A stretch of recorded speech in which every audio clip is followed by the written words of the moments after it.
Hello friends, स्वागत है आप सभी का बी कॉम्पिटिटिव यूट्यूब चैनल पे। आज का हमारा टॉपिक है पास्ट कंटिन्यूअस टेंस। तो आइए जानते हैं। पास्ट कंटिन्यूअस टेंस जिस हिंदी वाक्य के अंत में रहा था, रहे थे, रही थी जैसे शब्द आए वह वाक्य पास्ट कंटिन्यूअस टेंस का वाक्य कहलाता है। है पॉजिटिव फॉर्म्स के सेंटेंस के बारे में। तो पास्ट कंटिन्यूअस टेंस के पॉजिटिव फॉर्म्स के सेंटेंस बनाने का स्ट्रक्चर क्या होगा? तो सबसे पहले सब्जेक्ट होगा, फिर उसके बाद वॉज और वेयर वो सब्जेक्ट के हिसाब से लगेगा, और फिर वर्ब की फर्स्ट फॉर्म उसके साथ आईएनजी और उसके साथ ऑब्जेक्ट आखिर में आएगा। तो पास्ट कंटिन्यूअस टेंस के साधारण वाक्य में वर्ब की फर्स्ट फॉर्म के साथ आईएनजी लगाई जाती है और सिंगुलर सब्जेक्ट के साथ helping verb was and plural subject के साथ वेयर का प्रयोग किया जाता है। जैसे कि I was speaking, we were speaking, you were speaking, he was speaking, she was speaking, they were speaking। तो आपने गौर किया होगा कि I, he और she के साथ was का प्रयोग किया गया है और we, you और they के साथ were का प्रयोग किया गया है। तो इस तरह से हम पास्ट कंटिन्यूअस टेंस के पॉजिटिव फॉर्म्स के सेंटेंस बना सकते हैं। इन नेगेटिव फॉर्म्स के सेंटेंस कैसे बनाए जाए, तो उसके लिए सेंटेंस स्ट्रक्चर पहले तो देखते हैं। तो सबसे पहले सब्जेक्ट, फिर उसके बाद वॉज या वेयर सब्जेक्ट के हिसाब से लगेगा, फिर नॉट, उसके बाद वर्ब की फर्स्ट फॉर्म उसके साथ आईएनजी और आखिर में ऑब्जेक्ट का प्रयोग करेंगे। For example, I was not speaking, we were not speaking, you were not speaking, he was not speaking, she was not speaking, they were not speaking. तो आपने इसमें भी गौर किया होगा कि आई के साथ वॉज, ऐसे ही और शी के साथ वॉज का प्रयोग है और वी, यू एंड दे के साथ वेयर का प्रयोग किया गया है। इंटरोगेटिव फॉर्म्स के सेंटेंस कैसे बनाए जाए, तो उसके लिए सबसे पहले सेंटेंस का स्ट्रक्चर देखते हैं।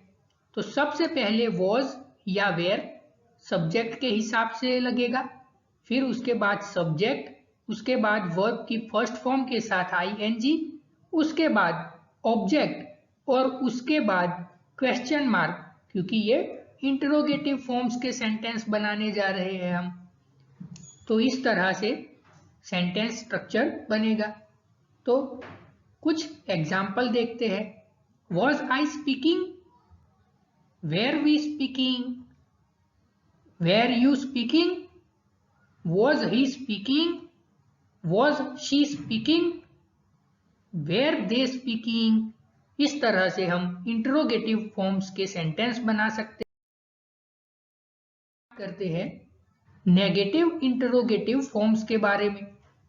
तो उसके लिए सेंटेंस स्ट्रक्चर क्या रहेगा? was और where, उसके बाद सब्जेक्ट, फिर नॉट, उसके बाद वर्ब की फर्स्ट फॉर्म के साथ आईएनजी, उसके बाद ऑब्जेक्ट और उसके बाद question mark.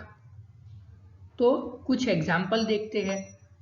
Was I not speaking, were we not speaking, were you not speaking, was he not speaking, was she not speaking, were they not speaking. इस तरह से हमने देखा कि पास्ट कंटिन्यूअस टेंस के positive forms, negative forms, interrogative forms और negative interrogative forms के sentence कैसे बनाए जाते हैं।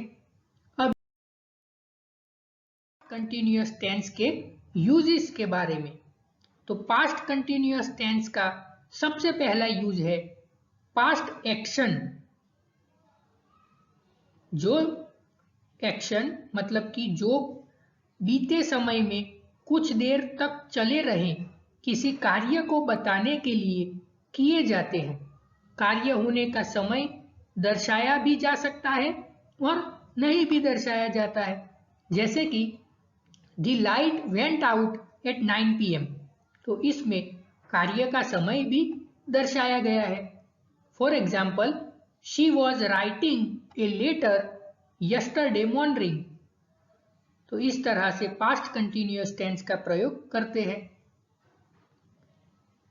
फिर इसके अलावा जो टू एक्शंस है, पास्ट में कोई दो एक्शन घटनाएं एक साथ जारी हो, ऐसे दो कार्य होते रहने की स्थिति में दोनों कार्यों के लिए पास्ट कंटिन्यूअस टेंस का प्रयोग करते हैं, जैसे कि while she was singing he was dancing।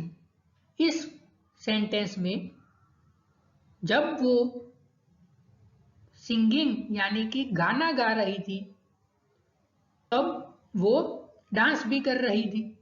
तो इस तरह से कोई दो सेंटेंस पास्ट में एक ही साथ जारी हो तो उसमें पास्ट कंटिन्यूअस टेंस का प्रयोग करते हैं। फिर विथ ऑलवेज, यानी कि किसी व्यक्ति की पास्ट की ऐसी आदत जो दूसरों के लिए नाराजगी, चिड़चिड़ाहट वगैरह का कारण बनती हो, इस ऐसे वाक्यों में भी पास्ट कंटिन्यूअस टेंस का प्रयोग करते हैं, जैसे कि शी वॉज ऑलवेज ग्रम्बलिंग। इसी के साथ ही मैं आशा रखता हूं कि इस वीडियो के जरिए आपको पास्ट कंटिन्यूअस टेंस के बारे में बहुत कुछ जानने को मिला होगा। आशा रखता हूं कि ये वीडियो आपकी रोजमर्रा जिंदगी में और आपकी आने वाली कॉम्पिटिटिव एग्जाम्स में फायदेमंद पहुंचे। Thank you so much.